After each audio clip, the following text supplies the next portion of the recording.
Përshëndetje dhe mirë se vini në Elevate. Sot kam ftuar Angela Faber, ndryshe e njohur si Angela e YouTube-it.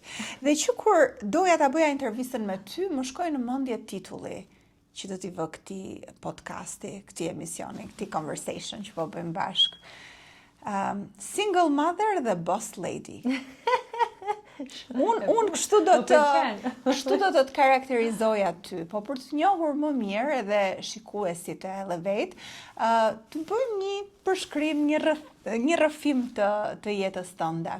Ti ke jetuar shumë vite në Gjermani, ke mbaruar financë dhe kontabilitet, dhe global dhe qeverisje, me një pasion për juridikun, që i ke gërshetuar dhe integruar në këtë fushën tënde të digital media dhe të YouTube-it. Ti njihesh si Angela e YouTube-it.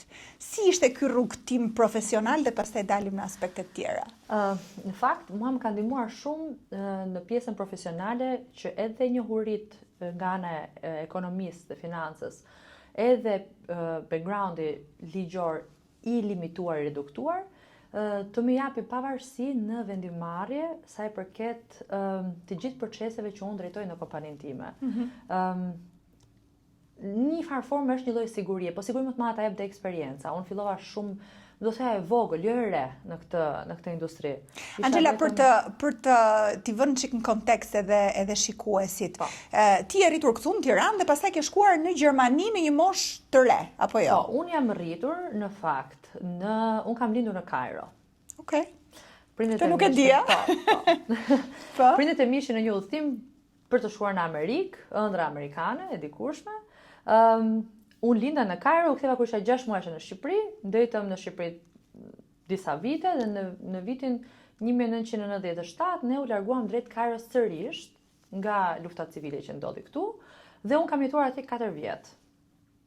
Gjatë atyre 4 viteve unë kam bërë shkollën fillore atje, pra kam folur shumë mirë arabisht, anglisht, kanë qenë 2 gjuhët e mia të para native, le të themi, që dhe mësoja shkrim dhe lexim.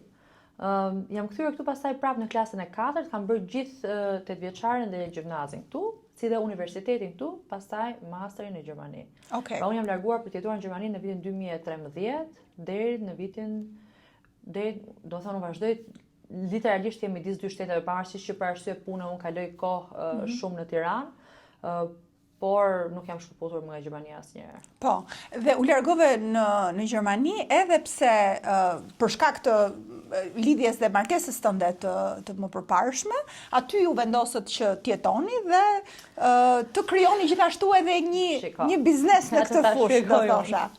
Unë nuk e di pse, nuk e kam pasur asnjëherë qef gjermanishte. Dhe Gjermania më duke një vend shumë i ftohtë, shumë po flas gjatë gjithë rritjes time dhe gjimnazit. Dhe unë kam bërë 4 vjet gjermanisht në gjimnaz dhe bëja kryengritje në shkollë që të hiqnin gjuhën sepse më duke shumë e vështirë, shumë dhe fati jeta të sjell që njehesh me dikë që jeton pikërisht në Gjermani. Yes. Dhe e urreja veten në ato vitet e fakultetit sepse nuk kisha mësuar asgjë 4 vite gjimnaz dhe shkoja në kurs pasaj në universitet për gjermanisht. Okay. Edhe në një farë forme, do të pendova shumë se isha kohë humbur kot pa mësuar gjermanisht, ndërkohë që ja, doli. Po, prej raportit që kam patur, 11 vjet u shpërngulem atje, e pam të arsyeshme. Ishte një fazë në fakt që le të themi Shqipëria ishte pak boring atëherë për ne dhe Gjermania ishte një çik më shumë ngjyra. Kam përshtypjen që çdo çifti shikon ato gjërat në një moment caktuar sipas gjithë backgroundit të momentit. Kështu që u shpërngulem në Gjermani, sigurisht gjithmonë puna ka qenë parsore. Okay. Gjithmonë ka qenë gjithçka e lidhur me punën. Edhe unë dhe sot tek kësaj dite kam atë raportin shumë të ngushtë me punën. Dhe ju bashkarisht si çift ngritët këtë biznesin e menaxhimit të YouTube-it, apo jo? Domethënë nëse mund ta ne ngritëm dhe zhvilluam një kompani që merrej pra me distributim në rrjetet digjitale. YouTube-i, pse u njoh YouTube-i u njoh si thua më së shumti nga kjo gjë sepse ishte platformë më serioze. Po. Por në fakt i gjithë koncepti i gjës ishte për gjithë rrjetet digjitale. Okej. Pra, ideja jonë ishte gjithmonë që të mbeteshim të gjenerojmë të ardhura nga rrjetet digjitale. Pra, edhe për ta kuptuar pak më shumë edhe shikuesit, të gjitha ata që janë, pra, kanë kontent në rrjetet sociale ose platformat digjitale, kanë dhe një mënyrë, dhe YouTube është rasti më konkret për këtë, për t'i monetizuar këtë kontent të tyre, për të fituar para përmes këtij kontenti. Megjithatë, kur e bëjnë vetë, gjithmonë hasin probleme dhe ndaj shkojnë tek Angela në këtë rast. Pse hasin probleme vetë dhe pse duhet shkojnë tek një profesionist për t'ia menaxhuar? Po, së pari ka disa rregulla, ka disa guidelines që platformat i kanë. Të gjitha platformat serioze i kanë. TikToku ka qenë një çik më problematike dhe prandaj dhe është diskutuar sepse për pjesën rregullatore sa ta çalojnë pak, po të gjitha platformat serioze le të themi kanë një rregullatore. E para, e dyta, një agjenci në dallim nga një individ ka le të themi ka akses në reklama më premium, më të shtrenjta, sepse agjencia i siguron platformës që kontenti është i gjithë i kuruar, i licencuar dhe janë materiale që nuk shkelin të drejta autoriale dhe janë materiale premium. Pra, ekziston një prodhim si thua, ekziston një prodhim me kast, nuk është një video rastësore që zgjerohet pa dashje. Pra gjithkush kur i bën mënyrë më profesioniste gjërat, kjo vjet në duke pastaj. Edhe platforma vetë e shtyn që video të bëhet edhe më virale, pra shikon interaktivitetin. E kuptoj. Kemi pas shumë raste edhe hakime kanalesh e tjerë që janë rikthyer brenda pak ditësh, sepse normalisht është puna e agjencisë që bën 24 orë. Në fakt është sfidë e madhe për një grua të re që ka bërë këto lëvizje në jetën e saj edhe për të krijuar edhe familje, por edhe për të krijuar këtë biznesin dhe pastaj është gjendet me këtë situatë. Shiko, unë jam një çik natyrë, pra unë jam natyrë all in. Okej. Domethënë ti e përfshir po nëse unë marr një hap. Po. Për diçka, unë e bëj 100%, sepse o e bëj ose bëj. Nuk dua Pra edhe në rastin e një raporti që nisi fillim si raport dhe sigurisht u zhvillua dhe u krija familje etj, sigurisht ishte raport serioz që në fillim, po është all in, pra sepse të ndërtosh diçka në çift është sfidë më vete. Absolutisht. Ti punon me partnerin ndërkohë që je në jetën private, por ndërkohë që ndante shumë mundash dhe mos marrëveshje pune të cilat ti ke një qëndrim, nuk ke një qëndrim dhe po, sigurisht ka qenë sfidë, nuk unë kam përshtypjen nga asnjë anë për të arritur aty ku dolëm, ne u ngjitëm në majtë e një mali shumë të lartë dhe kur ishim në maj dolëm në dy anë të kundërta të asaj maje. Kështu që këtu pastaj unë jam pak e prerë, unë i pres gjërat. Besoj që mosmarrveshja nuk është se lindi prej biznesit, pati aspekte të tjera.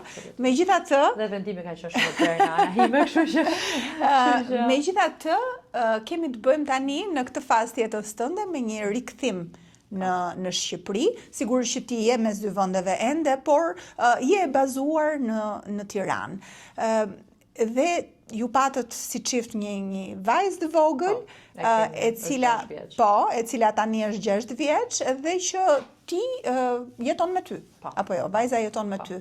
Pra kur vajza ishte e vogël, ju vendosët që të shkonit në dy drejtime të ndryshme dhe ty desh që të menaxhoje një biznes që ta fillosh nga e para, edhe pse ti kishe know-how në të gjitha, por edhe ai momenti, ja të ta shpjegoj, edhe ti je single mother, domethënë është. Ai momenti që unë shkëputa çdo kontakt edhe nga ana profesionale etj, ai ishte moment që unë mora rreth një vit e pak për ta menduar. Pra, mora goxha kohë për ta menduar. Mirë, po unë e pash që është e pamundur, ose ne nuk kemi aq amerikan, ose ndoshta edhe pala tjetër nuk u përgjigj në atë pikë që të qetësisë që unë kisha nevojë, që unë të vazhdoja sërish dhe të ndërtonim këtë gjë e madhe. Pastaj,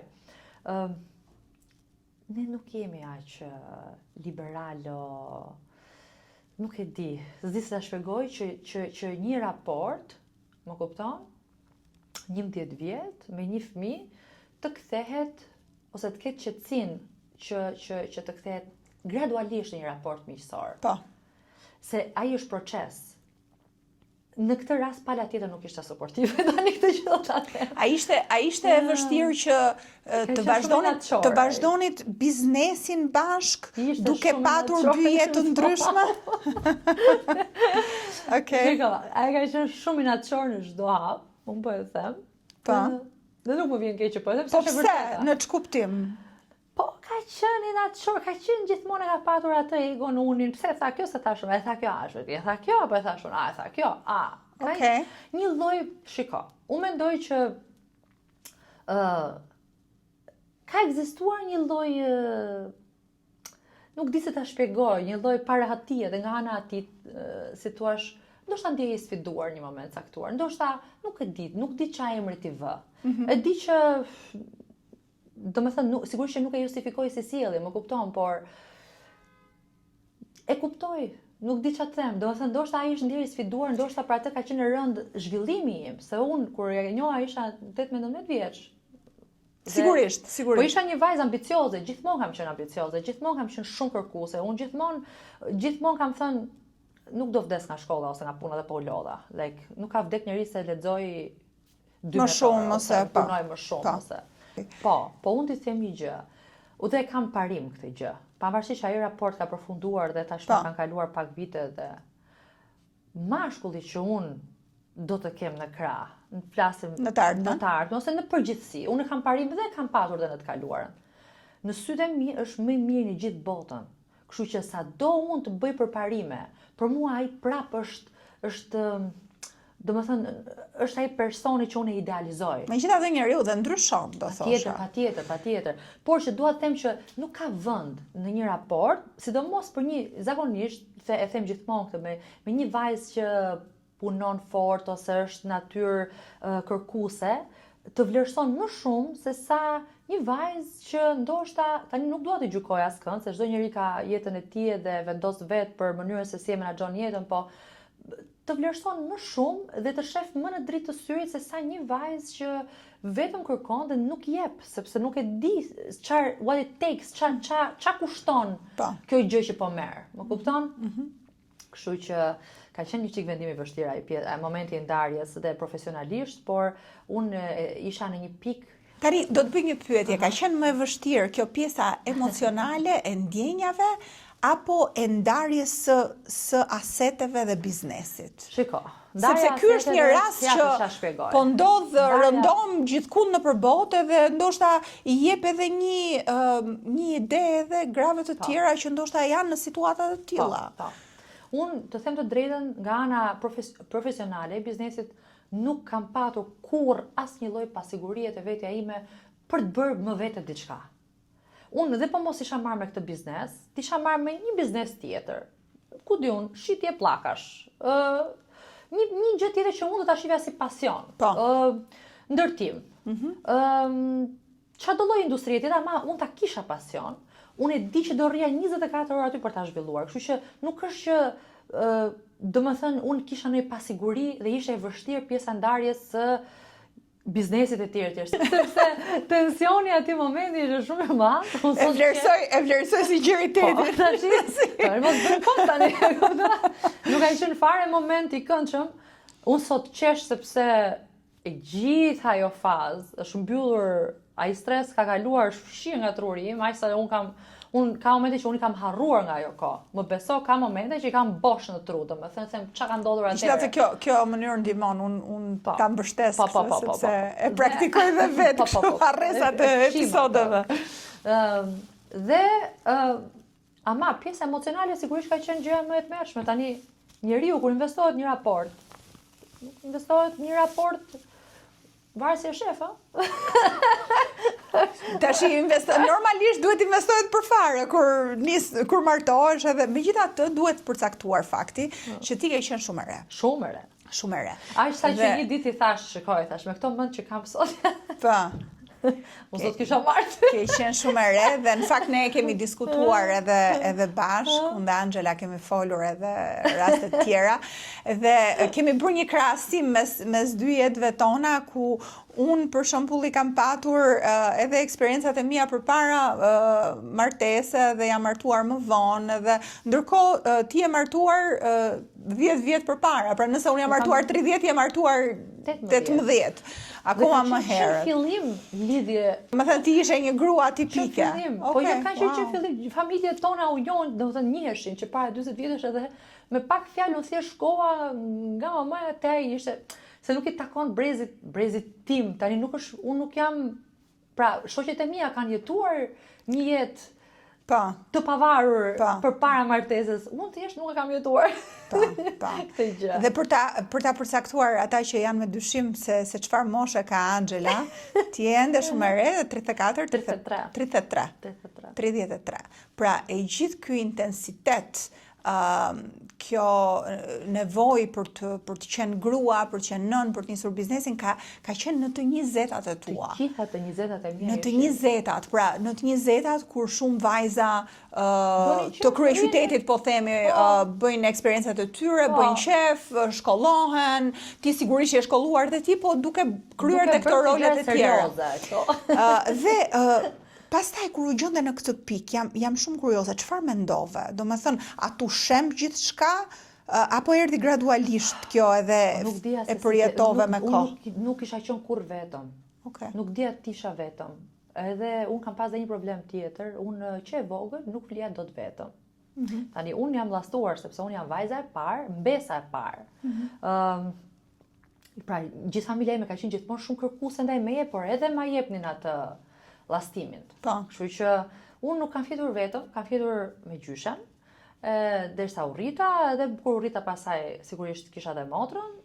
Motra ishte 12 vjet me vogël dhe e kisha si kukull dhe nuk flija. Do të them merja dhe atë, isha gjatë gjithë kohës. Kështu që edhe kur u lidha, pastaj nuk fjeta vetëm, një me vetë. Problemi më të madh kisha që si do flija tani vetëm. Problemi më të madh se kisha unë. Po ti kishe një vajzë vogël. Dhe aty të shmësova vajzën, unë kisha mësuar që nga trauma ime që unë s'flija vetëm, e kisha mësuar vajzën flinte vetëm, vajza ime deri 2 vjeç ka fjetur vetëm për bukuri, nuk zgjoj kur natën.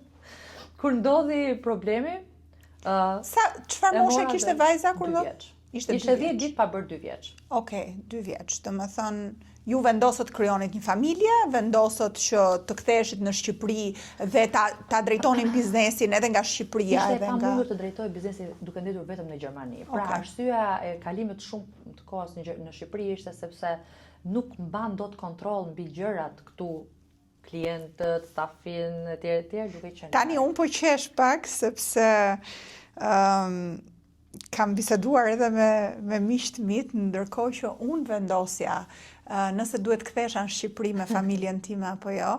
Dhe shpesh, dhe në mënyrë shumë sinqert, po e them që shpesh mikeshat e mia dhe njerëz të afërt thonë kujdes kur të kthesh në Shqipëri, Shqipëria është e rrezikshme.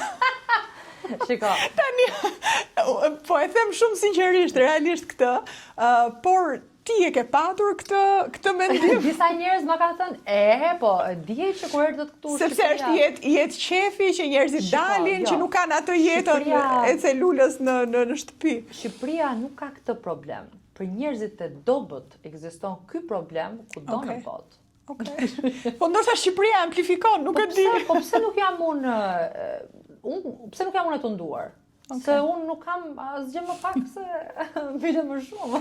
Jo, megjithatë duhet theksuar se në vendet perëndimore jeta që ti bën, se më pyesin shpesh si e kthyer nga Zvicra e kështu, po jeta që ti bën është shumë e izoluar, është shumë më tepër punë, shtëpi punë dhe me atë kohën gri edhe që Shqipëria pastaj është krejtësisht ndryshe edhe ty të motivon që të dalësh edhe që edhe të kesh një jetë sociale shumë të madhe. Është më ngrohtë, shiko, unë edhe në Gjermani unë kam krijuar një rrjet social fantastik sepse unë që bëra masterin në një nga universitetet më të mira atje.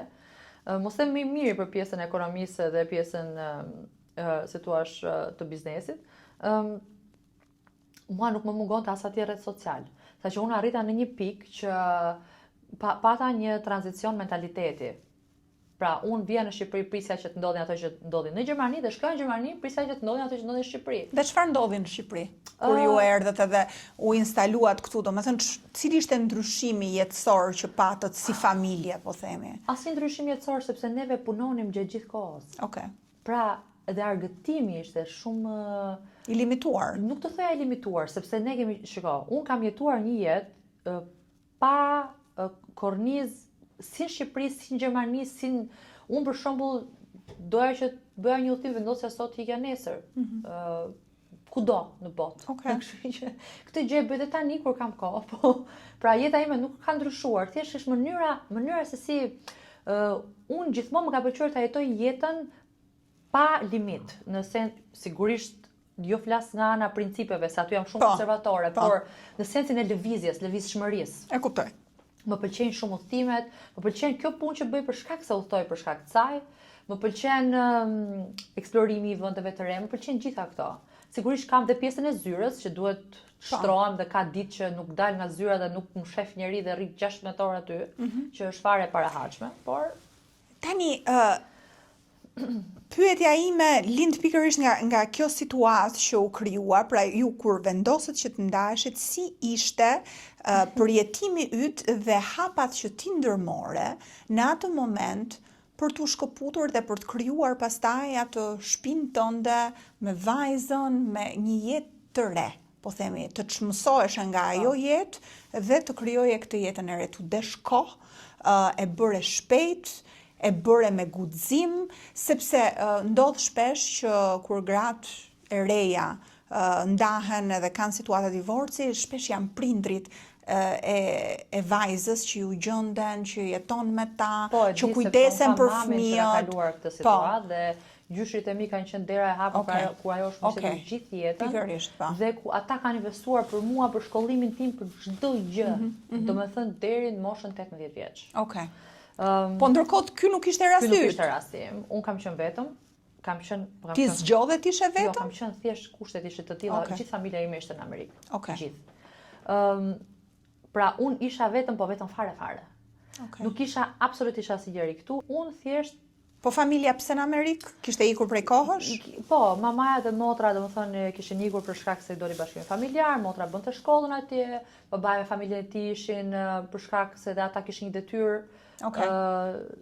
Si thua, kishin një post dhe po vazhdonin jetën në Washington, unë isha vetëm në Tiranë me një fëmijë 2 vjeç. Po. Dhe me një tashmërish partner problematik. Po. E ndërkohë, do me thënë ti more një shtëpi tënden? Jo, unë e kisha shtëpi. Ti e kishe, okej. Unë e kisha blerë shtëpinë që në 2013. E kuptoj. Do me thënë ti qëndrove aty. Po, unë kam patur, do thënë nga ana financiare nuk kam patur asnjë lloj ngërçi asnjëherë. Po pse? Po sepse gjaje kisha punuar aq sa që kisha krijuar gjithçka. Unë dhe kompaninë që hapa më brapa, gjithë investimin e kam bërë vetë. Nuk kam patur asnjë ndihmë, asnjë investitor të jashtëm bashkëortak, asnjë lloj gjëje. Sepse kisha realisht, shiko, ne kemi fituar shumë nga Jo, është interesant në fakt, sepse sfida më e madhe është edhe sfida financiare për shumë. Ajo është më e madhe për shumë gra, domethënë duke patur. Kisha fare. Okej. Dhe kjo i ka lehtësuar. Kjo i ka lehtësuar shumë gjërat, po unë kisha një problem që kisha një problem tjetër shumë të madh. Unë nuk kisha njerëz të besuar. Okej. Dhe ky është problem më i madh se sa sfida financiare, sepse ti të kesh lekët për të paguar dikë që të bëjë një punë, është një gjë. Po kur ti paguan lekët dikujt që të bëjë një punë dhe ai dikushi të shitet. Unë kam kaluar shumë probleme dikur, do të thënë, në atë fazën problematike, unë kisha njerëz, avokatët e mi shiteshin. Unë shqyqyrë kam patur dhe dua ta theksoj për çështjen private me vajzën, kam pasur një avokate e cila nuk jeton më, Denisa Daka quhet. Okej. Shpirti i saj qoftë në parajs, se ka qenë shumë zonjë që më ka ndihmuar dhe ajo ka qenë avokatja e parë, flas për çështjen private që më ka ndihmuar dhe ka qenë realisht dinjitoze në atë që bëri. Dhe kur ka qenë faza në fund e saj, ajo la amanet dikujt tjetër që e doqi çështjen dhe më ndihmoi ashmase.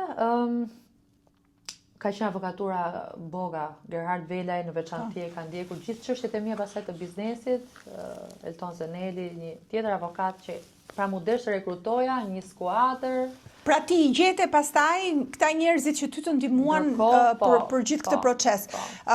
Vlen për të theksuar që sigurisht situata jote e mirë financiare të ka ndihmuar që ti pastaj të kesh, por ajo që gjithashtu vlen të theksohet është që ti ke qenë vetë self-made, pra I ke bërë vetë parat, ke punuar vetë, I ke krijuar vetë, pra nuk është se ti kishe një trashëgimi familjare dhe kjo të ndihmoi dhe ti ndenje dhe thjesht përdore parat që I kishe. Jo vetëm jo trashëgimi familjar, po them unë nuk kam pasur asnjë kontakt nga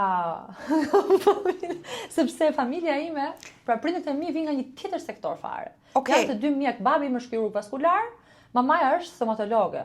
Dhe ata janë stars të industrisë vetë. Pra ata janë VIP-a në sektorin e vetë, po nuk kanë lidhje fare me asgjë që bëj unë. Megjithatë besoj të kanë transmetuar disa vlera për sa I përket punës edhe përkushtimit në unë jam rritur duke parë mamin që punonte 12 orë në ditë, 13 orë në ditë për ditë. Dhe ka pasur klinikë private tërë jetën dhe ka qenë një grua që nga që kishte klinikën private se thua afër shtëpisë, e merrnin telefonin edhe në 3 natës kishte raste emergjencash që jepte shërbim. Unë jam rritur me këtë kulturë pune dhe e kam fare normale që ti të punosh, pra është anormale që ti mos punosh për mua, ndoshta është E gjeje shpëtimin tek puna edhe në fazat e tua më të vështira të ndarjes, të fillimit të një jete të re?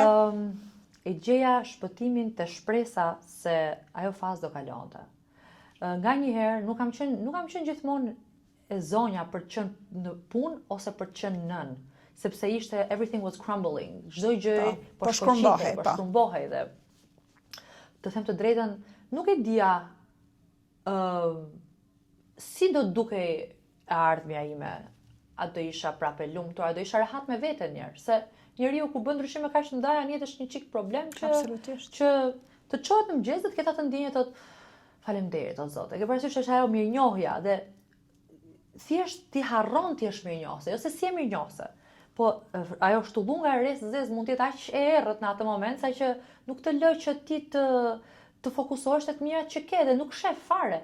Unë ka pasur dhe dua ta them këtë nga miqtë e mi kesha ime më e afërt, Rezarta Shkurt, ajo më ka ndihmuar në atë periudhë shumë, sepse vinte, merrte vajzën e vet dhe argëtonte vajzën time që ajo në darkë flinte gjumë. Në fazë shumë e vështirë, me siguri. Domethënë ti s'kishe as prindrit. Dhe vajzën në atë kohë ke patur dado?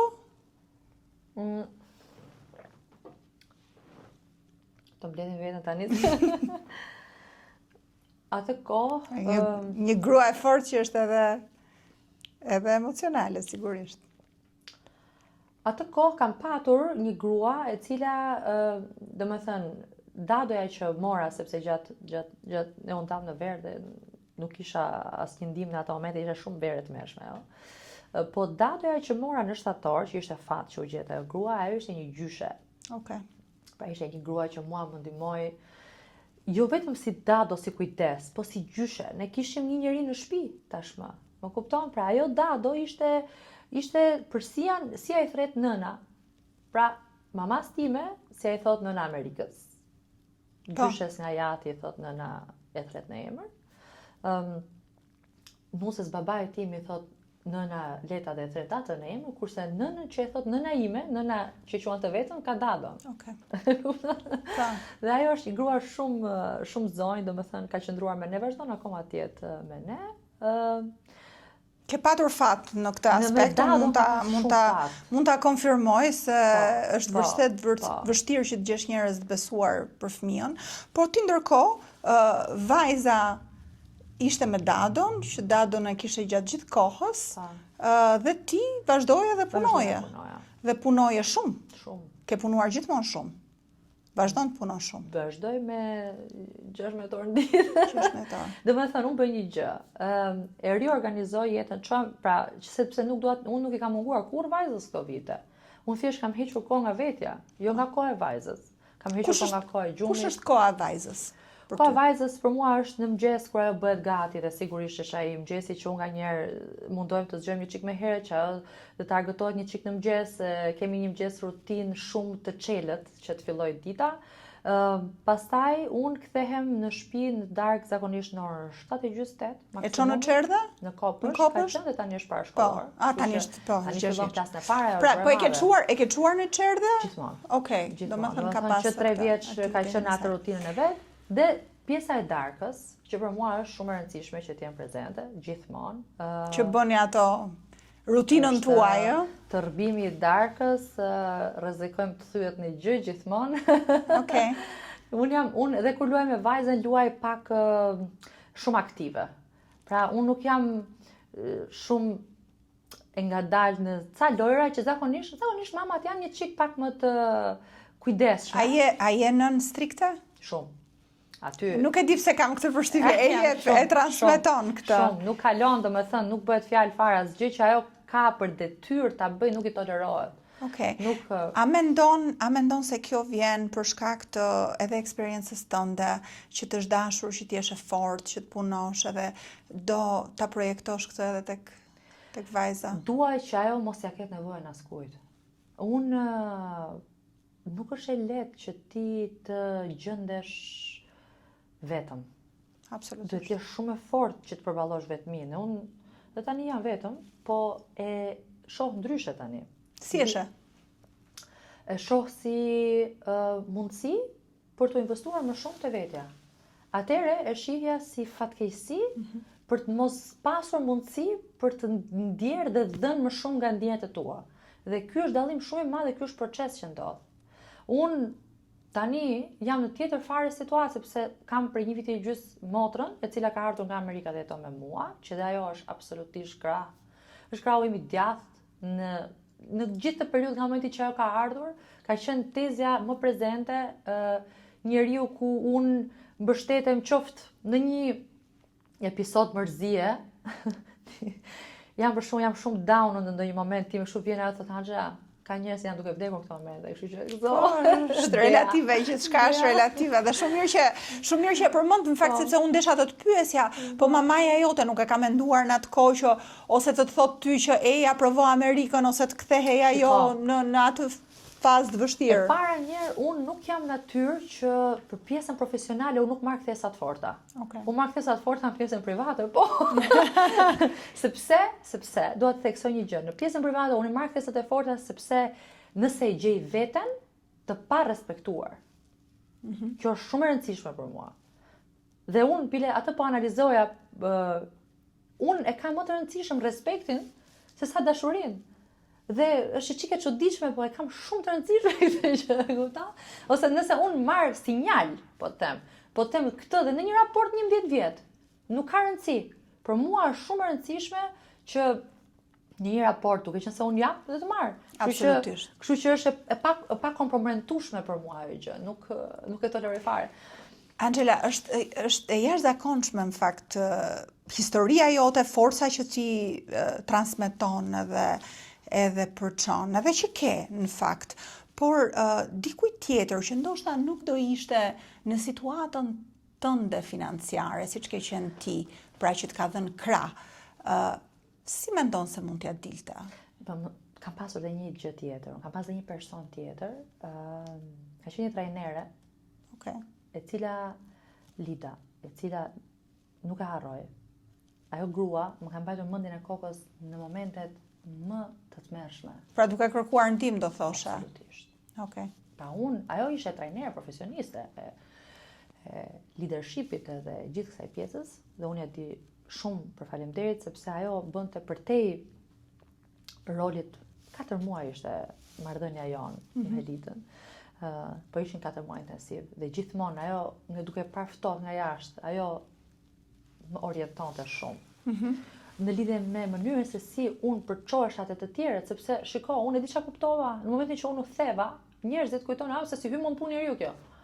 Po. Dhe është shumë e trisht ajo, sepse ti kupton që nga një moment që ty të bie telefoni pambarimisht, ti thjesht nuk kanë më interes financiar njerëzit e ty dhe pas kanë qenë vetëm për interes financiar. Dhe është për të theksuar që ti gjete forcën, se e ke këtë forcë, të buron nga brenda, e gjete ndoshta edhe nga Lida dhe nga kusht tjetër. Nga vetja i bie. Ja, të themu, kam qenë rrethuar me njerëz 3-4 persona, sa gishtat e dorës mund të numroj. Okej. Që realisht kanë qenë domethënë miq për kokë. Okej. Dhe kjo ka ndihmuar, por ti e gjete këtë forcë dhe e përdore për të rimëkëmbur dhe për të nisur një biznes fiksi ai që kishe ndërtuar me ish bashkëshortin tënd dhe për ta ngritur në mënyrë të suksesshme, që ti tani ke klientët e tu në një kohë rekord, ku i bën të gjithë marketingun e mundshëm, edhe ti je një rast suksesi, i një gruaje të re në gjithë këto sfida, që pastaj ngre dhe po shkon drejt një perandorie, besoj të re, apo jo? Unë kam një strategji që dua që t'jap forcë shumë medias online. Dhe prandaj dhe uzova shumë kur ti fillove podcastin. Po, duhet ta theksoj që është Angela që menaxhon kanalin tim në YouTube. YouTube. Uzova shumë, sepse më pëlqejnë mediat e pavarura, më pëlqejnë mediat që janë përtej interesave shumë të mëdha. Më pëlqen gazetaria e lirë, më pëlqen shumë vajzat që gjithmonë punojnë shumë si ti, dhe që e bëjnë punën me shumë dashuri dhe shumë ëmbëlsi si ti. Kështu që e kam shumë qejf se thua ta promovoj këtë gjë. Aktualisht kjo gjë ka filluar, si thua. Dhe në fakt kur mësohesh ta kesh këtë liri, që liria shumë e shtrenjtë, që ta jep një platformë jotja. Po. Pastaj e ke të vështirë që të shkosh dhe të drejtohesh nga dikush tjetër.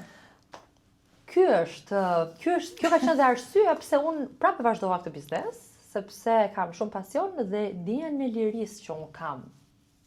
E dashuroj në maksimum. Vendimin që unë marr një ditë të bukur që të çohem, të hyj në avionit, të shkoj në Rom, brenda ditës dhe të kthehem sepse kam një kontratë me një klient që është shumë i rëndësishëm. Dhe mbyllim licencimin e këngës që i vogël për shembull, është një gjë që mua më jep adrenalin. Nuk më jep asgjë tjetër që unë të shkoj dhe të më thotë dikush, shiko, hajde tani këtu ti. Se do bësh këtë. Po problemi është unë jam shumë kreative dhe nuk dua të jem në shina jo kreative, sepse më mbyt ajo gjë. Si është një ditë e jotja? Është shumë e bukur. Pra merresh me vajzën në mëngjes dhe pastaj? Me vajzën në mëngjes, tani ka ca net teke një herë në kaq, që vajza ka qef të lej me dadon. Okej. Dhe unë aty ndjem e lërë me ljarë. Një nga ato net, dhe sigurisht unë në mëngjes dëgjoj hapat e sijas që futen në derë, edhe ti bie derës edhe filloj procesin. Shumë dashuri, shumë muzikë, shumë këngë aty në atë moment, varet, në ato momente ndërkohë motra ime po flej gjumë.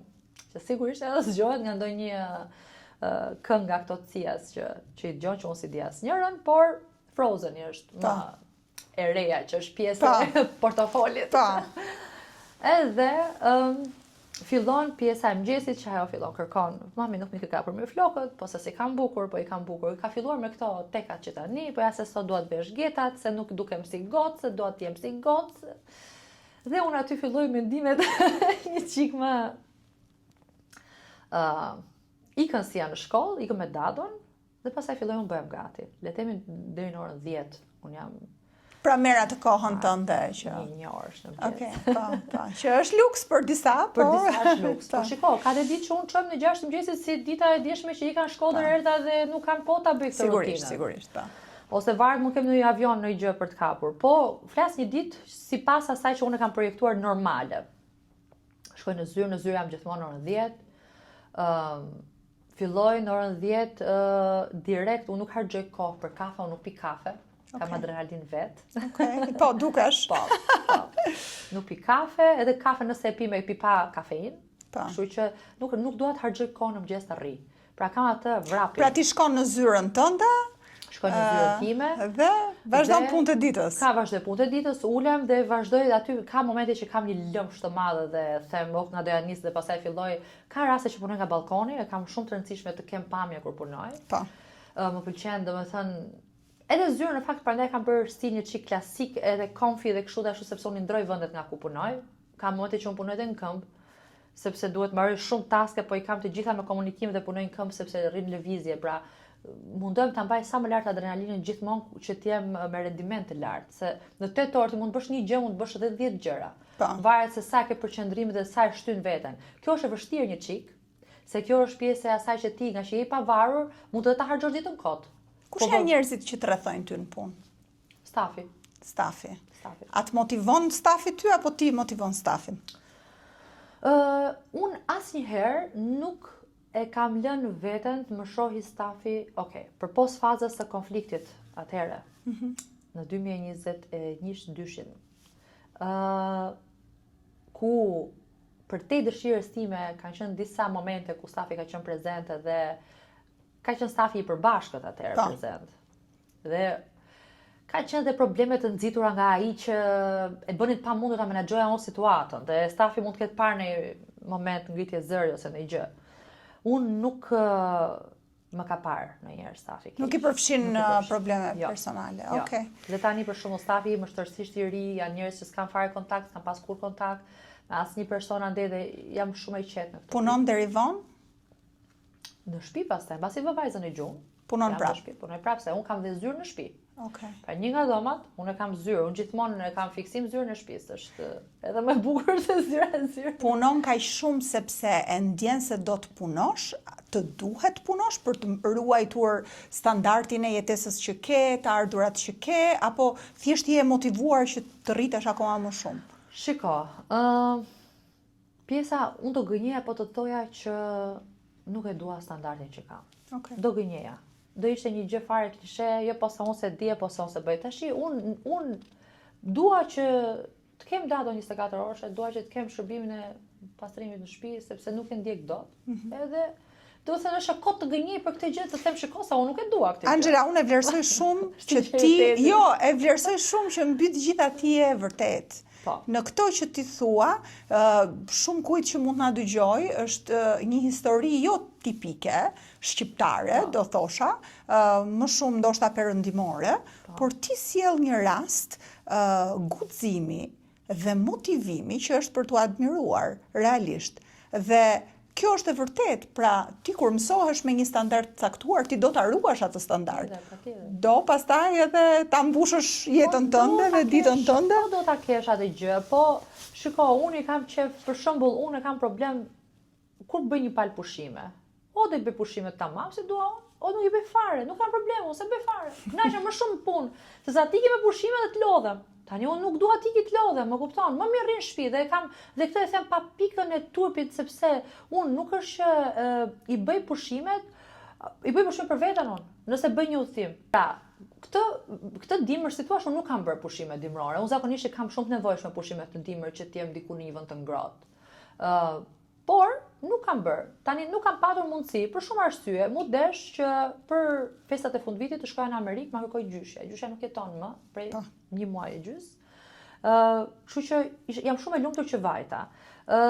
Pastaj, pati prapa ajo probleme shëndetësore që mu desh prap t'ikja në Amerikë. Janar shkurt, pastaj unë isha totalisht e mbingarkuar me pjesën e punës. Kisha një ndrova zyrat. Edhe gjetja e zyrave, ndrimi i zyrave, pra unë kam çdo gjë vetë në kurriz. Nuk është që mua më bëhet diçka gati dhe unë shkoj dhe rri. A je ti ki manifestuese e jetës tënde, e krijon ti në mendje dhe pastaj shkon dhe ekzekuton, se mua këtë përshtypje më let paktën.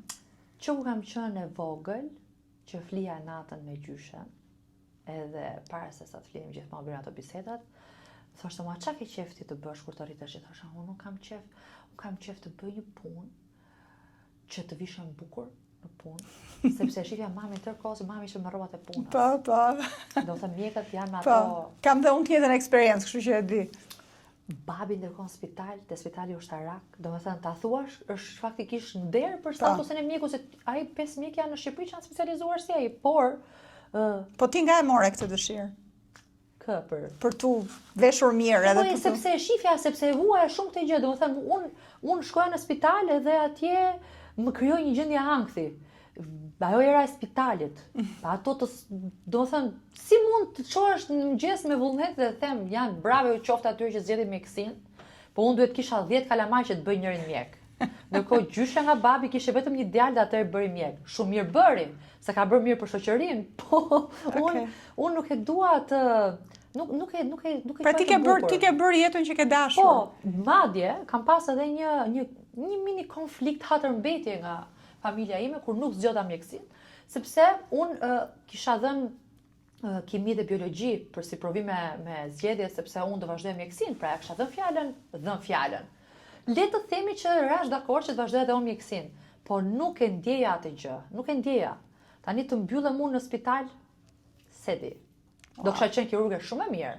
Po ti hyja, nuk e diskutoj, do kisha qenë nga më të mira të asaj gjë që do bëja, se unë do ta bëj 100% gjën. Megjithatë, krahas punës, ti prap gjen kohën të merresh me veten, je shumë në formë, besoj shkonte në palestër, kur ke ka muaj që nuk kam vajtur më, por tani po mbaj dietë. Kur ke kohë dhe prap bën dhe prap ke edhe një jetë sociale, sepse pavarësisht se ti punon, domethënë unë di që ke një rreth të ngushtë shoqëror me të cilat po ikim njëherë vit me pushime 3 ditë miko. Po dele, bën dhe këtë. Po jetën single në Tiranë, e bën? Apo se bën? Unë nuk kam jetë private në çift. Nëse është kjo përgjigje e pyetjes që më thua. Pse? Atëherë, unë bëj një jetë shumë të izoluar. Në shtëpi, unë as komshit nuk i njoh. Okay. Pra, unë nuk di kush jeton aty afër meje. Unë nuk në punë, siç rëndom tani në pallatet e reja, nuk është se njihen të gjithë, kam dëgjuar ca raste që mikeshat e mia mund të kenë njohur dhe dikon në lagje, kupton, po unë jam shumë e izoluar. Domethënë unë dal, futem makinë, parkingun e kam mu poshtë shtëpisë, hypi makinë, iki, futem prap, hypi makinë, futem në shtëpi, nuk dal. Okay. Kështu që e para, e dyta në punë, në marrëdhënie me punën, zakonisht kur ti punon në korporata të mëdha, ke kontakt edhe një koleg njihesh. Unë nuk jam në korporat madhe, unë jam në kompaninë time, vetëm stafin tim kam në punë. Po. Ai vetë jemi në. Nëse mund të njohësh klient apo jo? Nuk Se jo, ma shpjego pak. Jo, klient nuk kam punë me klientët në atë pikë. E ke kështu si rregull këtë. Okej. Megjithatë, në një farë mënyrë duket se ja limiton vetes në çik të jetën private. E bën me dashje këtë gjë? Të them të drejtën, e vërteta, siç është që unë thjesht në këtë moment kam frikë. Okej. Dhe kjo frikë mua më frenon që unë të frikë për çfarë? Kam frikë të përfshihem në një raport që mund të më kthehet në toksik. Pse? Pse duhet kthej prap në toksik? Sepse ti me gjithë këtë vetbesim që ke... Sepse aq vetbesim sa kam, unë jam shumë sensitive. Unë kur po të shoh një gjë që për shkak mua më mërzit, unë iki. Dhe unë nuk dua, në këtë moment nuk e di pse, e ndjej veten kështu, e ndjej veten pak të izoluar, pak vetëm, shumë të friksuar në këtë pikë. Okej, por e qetëson veten me faktin që mendon që je shumë e re akoma dhe ke kohë. Shiko, nuk kam asnjë nxitim. Nuk kam absolutisht asnjë nxitim, domethënë se nganjëherë që jam shumë e padoreza në këtë që po them. Nganjëherë gocat e kanë pak këtë pjesën që ju hiku koha dhe sigurisht nëse ti e ke krijuar tashmë një familje tënde, kam një fëmijë dhe nuk kam asnjë nxitim për asgjë.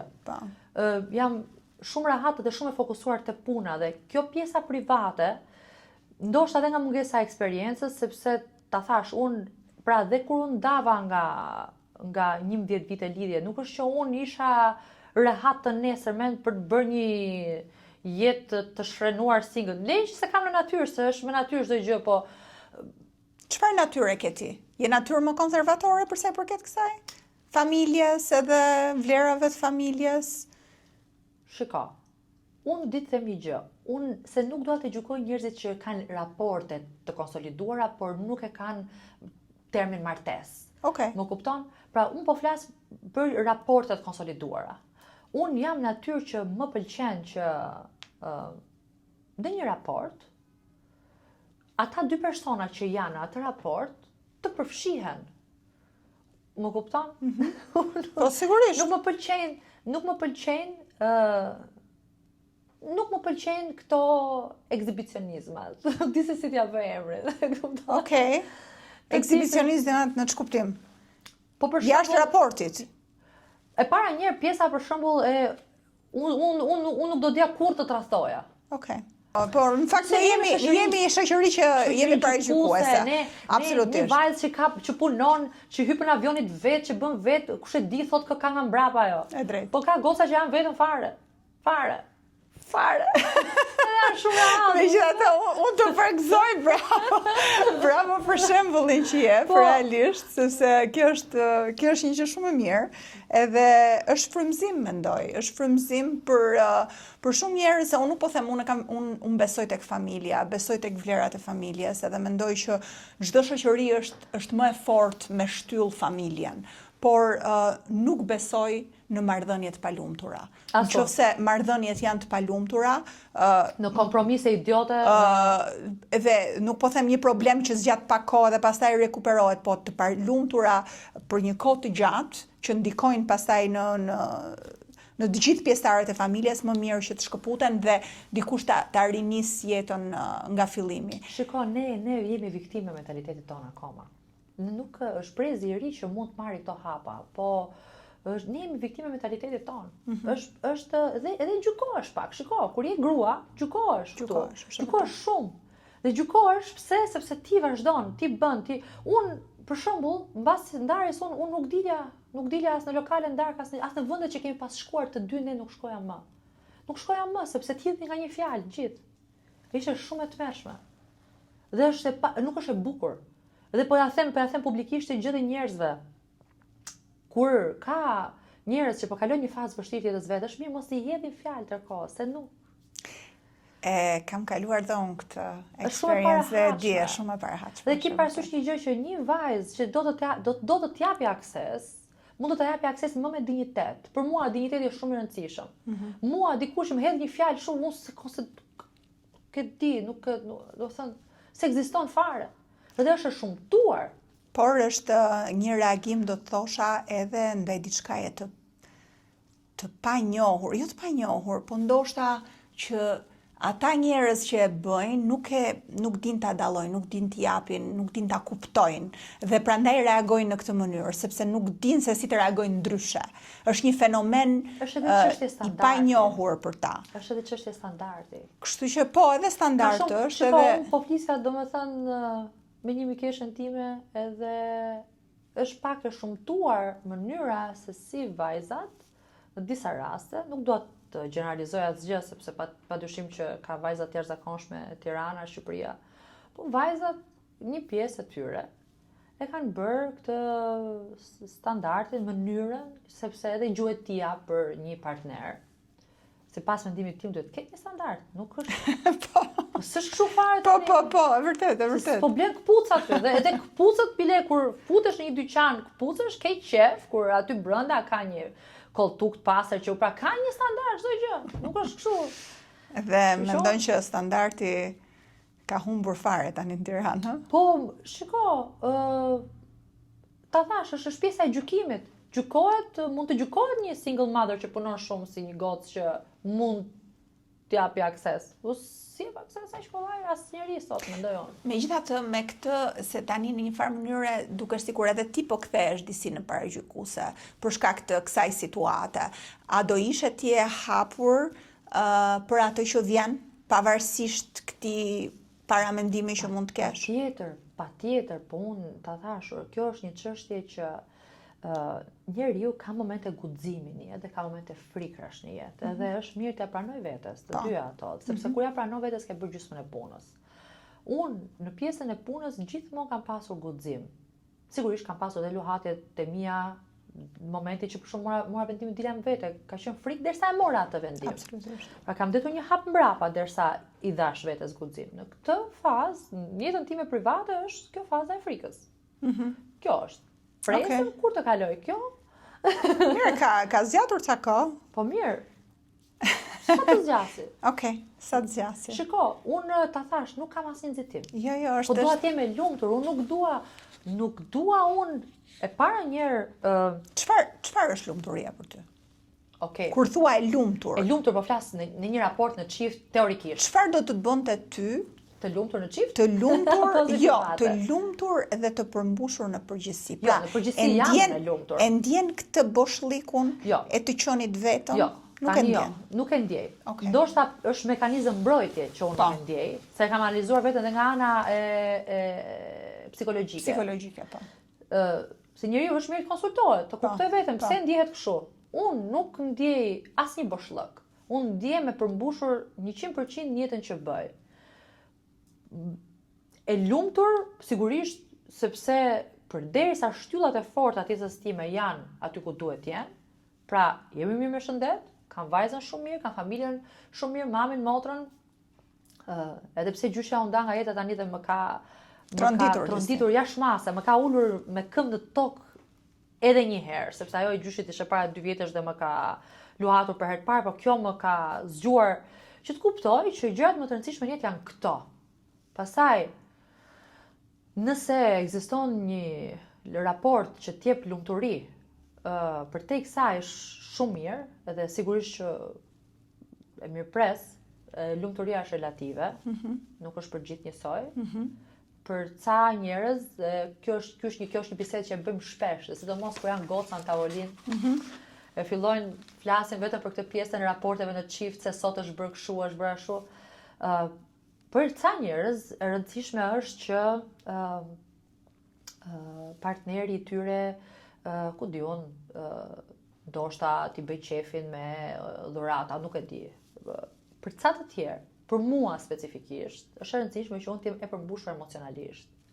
Kjo është pika më e rëndësishme që unë kam, që unë qëndroj në një raport ose jo. Nëse kjo pikë nuk përmbushet, nuk ka asgjë në botë që mua më mban atë raport. Dhe këtë piku nuk e bëj kompromis, se kam bërë kompromis për atë që kisha 11 vjetë. Pra ti ke standardet e tua, ke mënyrën tënde se si shikon gjërat dhe shkon drejt asaj. Duhet të shkoj gjëra që emocionalisht një raport të jetë përmbushës. Emocionalisht. Nga ajo pastaj ndodhin shumë gjëra të tjera, mund të ndodhin le të themi suporte mentaliteti, ti zhvillohesh si person. Nëse ti je shpirtërisht mirë, ti aty zhvillohesh si person. Ti nuk zhvillohesh si person kur je në gjendje kompromisi, në gjendje survival. Është e tmeshme ajo. Nuk e di. Po me vajzën, si ja përçon këto qasje që ti ke për jetën tënde asaj? Besoj që edhe për të, asado që është mësuar tashmë, e shikon ndryshimin ndoshta mes shoqeve të saj që kanë të dy prindrit prezent që i rrisin dhe teje që është vetëm e ty. Unë di them një gjë që fëmijët rriten nga modeli që shohin më shumë se sa nga ajo çfarë unë i përçoj asaj, me djeni, me dëshirë. Për ajo shikon një nënë që asaj i përkushtohet maksimalisht dhe unë jam më e vogël se ajo kur lozim. Unë haj natë me vërtet. Unë jam më e vogël se ajo kur lozim. Zakonisht e gjen komfortit e tezja. Tezja është krau, unë jam një qik kështu. Po, te pjesa e mesazheve, unë për shembull jam rritur me një pak si shumë ftohtësi nga babi. Gjë që unë e kultivoj ndryshe situatën. Prindrit e tu janë ndar herët? Ku kam qenë unë 2 vjeç. Wow. Dhe mami më është njëjtën moshë që unë kam qenë. Dhe është një lloj historie. Historie që përsëritet. E përsëritur, por shumë e ndryshme. Unë jam, mamaja ime për shumë ka qenë shumë e butë. Shumë e butë, ajo grua, shumë heroin, nuk e di. Ka qenë shumë e butë, edhe raport, le të themi, edhe raport si ish grua, për shumë edhe me babin, po gabonte ai, dhe sërse s'ka gabuar, dhe po, shumë e butë. Unë kam qenë dhe jam, unë nuk toleroj aty. Nëse u shoh gabime për shumë me sian ose me sjelljen e tjetrit, unë nuk toleroj aty. A është problemi i madh. Hyn një lloj tjetër Angela në fokus aty. Megjithatë mendoj që deri po bëhet tashmë një po ngrihet ndërgjegja në gjithë botën për sa i përket 7 viteve të para të jetës së një fëmie, ku gjithçka merret në këto 7 vite dhe se sa shumë janë përcaktuese në formimin e karakterit. Kështu që mendoj që je ende në kohë për ta formsuar disi ose për të ndihmuar në formsimin e personalitetit. Për shembull që ka shumë personalitet dhe shumë pavarësi. Unë kam pasur shumë të rëndësishme që ajo mos nënshtrohet, mos shtypet, pra të bëj zgjedhje. Unë nuk e ndihmoj si janë për të vendosur se si do vishet, se si një gjëra, pra unë le të themi dhe kam studiuar pak psikolog të huaj që ose këshilla le të themi që ata i thonë se nuk do shpikim rrotën, kanë shpikur të tjerët këto gjëra dhe nuk dua që ajo në asnjë moment në një moment që ajo ndjen discomfort të qëndroj aty në discomfort. Dhe këtë gjë ajo ka mësuar dhe ajo të tregon vendin. Është e tmeshme në këtë pikë. A mendon që meshkujt do s'mbrapseshin disi nëse do kishin përballë një grua kështu kaq të fortë, kaq rigjide për sa i përket disa gjërave që beson edhe që vlerëson. Nuk apo në botë është pak më e përqafuar kjo dhe në shoqërinë shqiptare jemi akoma pak mbrapa. Shiko, edhe në shoqërinë shqiptare femrat e forta i duan, nuk është si duan. I admirojnë të gjithë. Ato femrat forta. Po i admirojnë, po them jo në marrëdhënie çift, po. Nuk mendoj që të penalizon kjo gjë fare. Ose nuk është i duhuri, pastaj. Po shiko, po të jetë një njeri që ka pasigurinë vetvete. Po. Një njeri që ka probleme me veten e vet, ku qëndron ai me botën? Dhe se kam lexuar edhe për këtë. Se normalisht halli të bën që ti të studiosh, të lexosh, të gërmosh pafund. Një njeri që ka probleme me veten, sigurisht do reflektoj problemet në çift, sepse çifti personi tjetër është personi më i afërt. Pra, çfarë do lloj problemi që ti kalon, më po ra një grip, i ngjitet partnerit. Pra, ti me partnerin je gjatë gjithë kohës në këtë fazën e të bashkëjetuarit, të ndërtuarit, të shijuarit. Tani, në momentin që një mashkull është i dobët me veten e vet, nuk e di ku e ka vendin e vet në shoqëri, ose ndjen kërcënim, ose ndjen pasiguri. Për shembull, mund të mendoj një mashkull mund të mendonte për një femër të fortë edhe që do më lëri mua kjo nesër. Po nuk të lë njëri, pra, personalisht unë nuk do jepja kur fund një raporti kot. Po. Se kështu teket mua. Jo, sepse unë nuk është që s'kam ç'a bëj. Edhe rri futem në raport unë dhe dal në raport, nuk jam njëri që s'kam ç'a bëj unë edhe unë gjën për një raport e kam për shpirtin tim. Nëse unë hy në atë raport ose dal në raport ka një arsye. Tani, të gjithë këtë vetbesim edhe të gjitha këto vlera që ti ke akumuluar, që jeton në fakt, janë përçuar disi edhe nga familja, apo thjesht ti me kalim në kohës nga kush? Nga gjyshrit. Nga gjyshrit. Ata janë shtylla që mua më ka formuar. Do të thënë, ata janë, pa ata unë nuk do isha kjo që jam. Nuk e diskutoj fare. Çfarë pune ka bën gjyshrit? Gjyshja ka qenë mësuese, gjyshi ka qenë agronom. Okay. Dhe gjyshi një shpirt artisti, një kavalier burri ideal. Kavalier qefli, e donte jetën. E ka përjetuar, mendon gjyshja edhe ndarjen tënde? E di çam ka thënë gjyshi mua kur ndava unë, se unë e kisha gjyshin akoma, do thënë. Më merrte në telefon. Ç'a do bën? Ja, do shkoj në shtëpi. Dil argëtohu, ç'pu ke ti të mërzitesh ti çfarë, dhe ça? Edhe ça?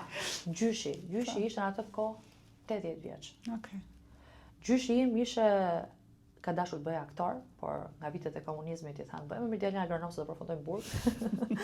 Edhe këndonte Adriano Celentanon, kishte zë për muzikë, vesh, artist në shpirt. Pra një qasje pozitive për ta parë jetën, domethënë edhe optimiste. Ne në çdo sfidë që kemi kaluar, dhe nuk kemi kaluar pak, sepse ikja në 97-ën në Kairo ka qenë një ikje kuturu vetëm me rrobat e trupit.